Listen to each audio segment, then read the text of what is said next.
handler for Ron Fitzpatrick, Jeep Parts, and Team G503 here on YouTube. This video is going to be a very special one to me because I love the Pioneer tools on the side of the G503 Jeep. In fact, when I first started out in this venture, going on 9 years ago now, you'll laugh. The first thing I thought about was I looked at pictures of World War II Jeeps and I wanted to make my grandfather's CJ2A look like a World War II Jeep in his honor, for his great works that he did in the automobile industry, as well as his World War II service in the Army, United States Army. First thing I do, I start looking at pictures, I say, I have to have an axe and shovel on the side of that CJ2A. Now, being that it was a 1946, it was a mid-year model, the two indents were gone by that time, so I had to actually make the indents. And actually, I didn't make them. I had my friend Eric Kalamaya make them, and I put them in, but I had to have it. That's when I got passionate about these axes. So I do like everybody else, and I get on the web and I start looking at pictures, I start Googling sites, and I have to thank somebody, and unfortunately he's no longer with us. He was a great G503 enthusiast and a writer, Mr. John Barton. If you go on the G503 forum there, Ron Fitzpatrick Jeep Parts, you can find some of Mr. Barton's posts, and he was an absolute, no pun intended, pioneer in offering us information on these axes. Most of what I know about axes and shovels comes from Mr. Barton and what I've read that he's written and his book that he has out there, and that's still available too. And then there was another gentleman in Tennessee who used to supply handles over eBay.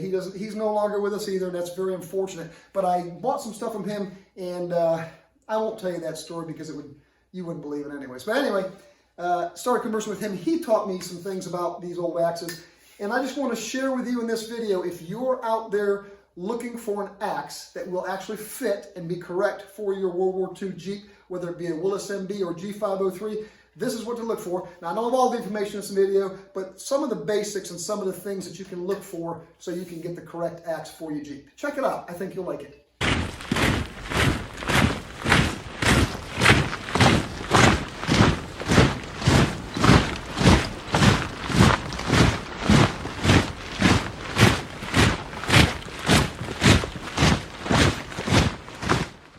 I've got 3 axes laid out here on the bench on a World War II wool blanket, and I want to start by showing you the handles.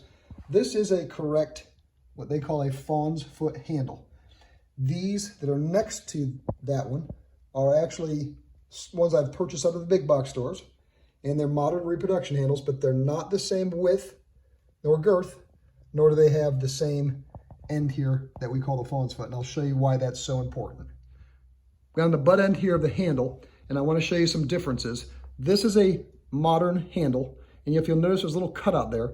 And a lot of people say that that's so you can use some sort of mount to pound this onto an original head. And also, I don't like when they put staples in these and hang them from the display racks. You hit that with anything, you can already start to see this is already starting to crack from the staple, and that a lot of times will split. So I don't recommend smacking that on there with a hammer or a mallet. Anyways, this is the original fawn's foot, and you can see this little chamfer on the outside, and it curls up on the back. Another big difference is the width of this is almost 1.5 inches across. The width of this is just a little bit light of 1 3/16 inches, just a little bit bigger than 1.25 inches. So you can't get the exact fawn's foot out of this if you tried to carve it away. Where we have trouble installing these on our Jeeps is the forward axe bracket. It's a little clamp that goes in front. There's a video out there on the YouTube series how to install that and exactly how that works.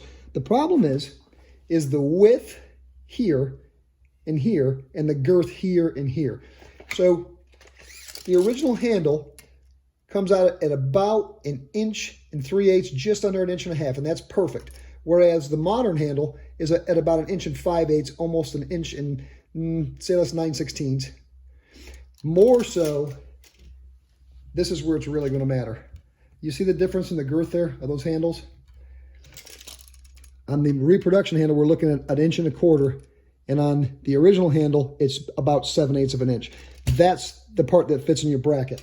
Also, look at the original laid on top of the new one. you'll notice that this curve is further back. So as where your hand would be at the end of the axe, it's a little further back. So you have to remove a lot of material, and you come into a real problem when you're up in here. You can make these modern handles very, very close to the originals. It just takes some work and a lot of patience and having an original one like this one to copy after. But if you get a shapeable handle like this, I promise you it'll fit in factory correct G503 brackets. The axe head itself is what they call the Dayton pattern. And this one's a little bit different. Now, this is an oddity that I came across that I purchased a long time ago. I have not seen one like it, and I've Googled everything and looked up on the web to see the difference. It's possible that this got rounded off, but let me show you something here in a second. This is a true temper Dayton pattern. It's got the square back here.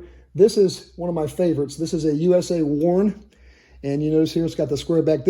I've been dressing this up and getting this ready to be restored, and I've installed a handle on or hung a handle on it, and I've got to shape that handle, but that's in the condition that that's in.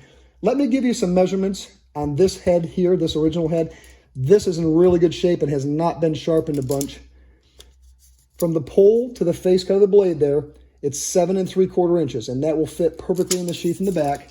And then across the face cutting edge of the bit there, it's at 4 3/4 or just a little tad bigger than 4 3/4. On this one, this is what I wanted to show you in the back here. We were talking maybe somebody rounded that off. I don't believe they did because it's cast like that, even though I do see ground marks there. Interesting enough, it's manned, Lewiston, Pennsylvania, and on the back, it's got the required US 4-pound mark. So even if this is not a World War II era axe, it's probably still a military axe, and I'm going to go ahead and put the time and effort into restoring that one. On the back side of the pole, look closely here now. If you look close, you'll see a 4. That's for the 4-pound. Across the back of the pole here, we're looking at 1 1/8 by 3 1/4. Let's double check that on this worn here. That's 1 1/4 by 3 1/4. Now this is close. However, don't use this part of your axe to beat stuff with or drive tent stakes in the ground. All you do is wind up mushrooming it. And if you see here, I've actually been using very, very fine grinder to get that mushrooming out of there because it looks horrible, and it also will dig into your bracket on a Jeep. I'm going to give you a measurement here of the overall length of the axe. It should be between 35 and 36 inches. This one is at 35.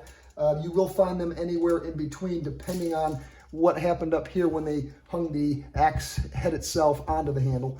These modern handles, see if I can get one of these in here, that should come out right at 36, and it does. But like there again, once you start carving this away, you're going to remove some of that. So you're just trying to get close to between 35 and 36 inches, and that'll work for your length.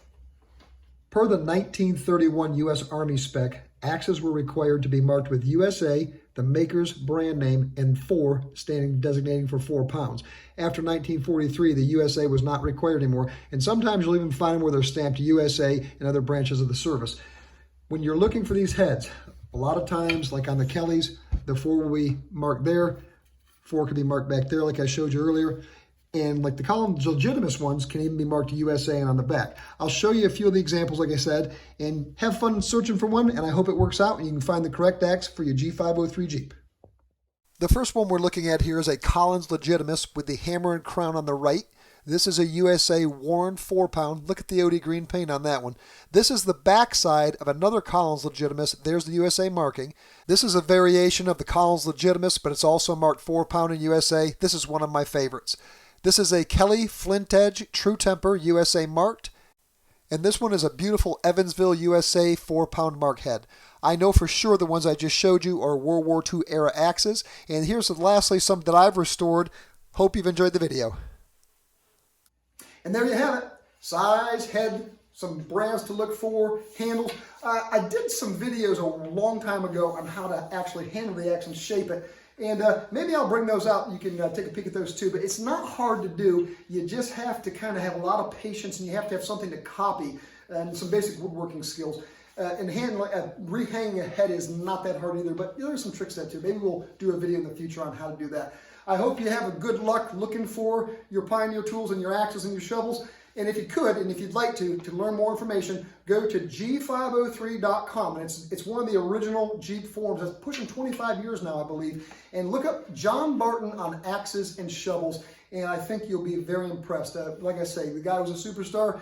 May he rest in peace. He is no longer with us. Until next time, my friends, keep it safe and happy, especially around these. Keep it safe now. That's kind of sharp. And happy Jeeping.